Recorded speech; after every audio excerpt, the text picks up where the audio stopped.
5 तारखेला जो मोठ्या प्रमाणात आंदोलन झालं दिल्लीला जंतर मंतर येथे, त्या आंदोलनामध्ये तिथल्या दिल्ली पोलिसांनी जो मुलांवरती लाठीचार केला आणि पेपर लीक झाला नीटचा, बाकी भारतामध्ये आतापर्यंत 85 पेपर लीक झालेले आहे. त्याचा आतापर्यंत कोणी आढावा घेतलेला आणि का लीक झाले, कुठून होत आहे, का होत आहे, त्या क्षणार्थ आम्ही इथं सगळे विद्यार्थी जमलेले आहोत.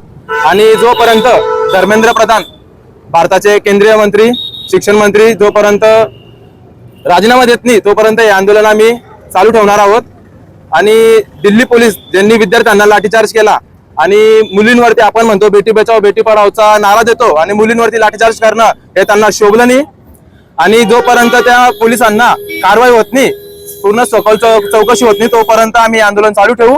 आणि जोपर्यंत धर्मेंद्र प्रधान राजीनामा देत नाही तोपर्यंत आम्ही आंदोलन चालू ठेवणार आहे. त्यासाठी आम्ही सर्व इथे विद्यार्थी जमलो आहोत. आणि हे आता नंतर आम्ही जिल्हाधिकारी कार्यालय तुमच्याशी बोलण्यासाठी चर्चा करण्यासाठी तयार आहे, तरी तुम्ही सरकार चर्चा करण्यासाठी तयार आहे, पण जोपर्यंत आम्हाला राजीनामा भेटत नाही धर्मेंद्र प्रधान तोपर्यंत आम्ही आंदोलन चालू ठेवणार आहोत.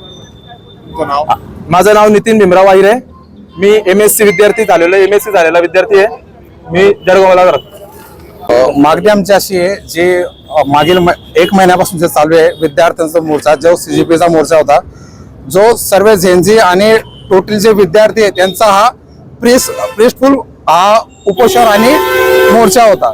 त्याला कुठेतरी गालबोट लावण्याचं कारण आणि जे दडपशाही त्यांच्यावर करण्यात आली होती, जे लाठीचार्ज त्यांच्यावर करण्यात आली होती, त्यासाठी आम्ही सर्व विद्यार्थी संघटना, सर्व विद्यार्थी म्हणून आज आम्ही जिल्हाधिकारी साहेबांना निवेदन देण्यासाठी आलोय.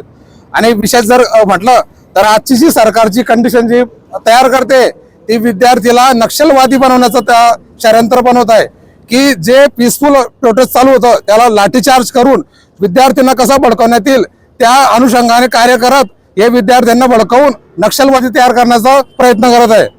आणि त्याचमुळे आज आम्ही जळगाव शहराचे सर्व विद्यार्थी मिळून कुठेतरी या गोष्टीचा आढावा यावा आणि सर्व विद्यार्थ्यांना न्याय मिळावा यासाठी आम्ही सर्व विद्यार्थी आज सरांना निवेदन देणार आहोत. तरी यासाठी सर्व विद्यार्थी एकजूट झाले आहेत.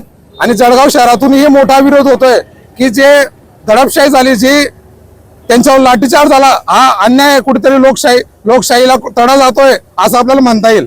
कारण की प्रत्येकाला निदर्शन करण्याचा, शांतीपूर्ण निदर्शन करण्याचा, मोर्चा काढण्याचा अधिकार आहे जो आपल्याला संविधान देतो. संविधानाचा कुठेतरी ते पायमल्ली होते आणि कुठेतरी या प्रत्येक गोष्टीसाठी जो आपलं स्वातंत्र्य दिलंय तो स्वातंत्र्य कुठेतरी जातोय, हा आपण लक्षात ठेवलं पाहिजे आणि याचा विरोध केला पाहिजे. तुमचं नाव? मी सुनील शिरसाट, मी LLB चा विद्यार्थी, मनेर कॉलेजचा विद्यार्थी.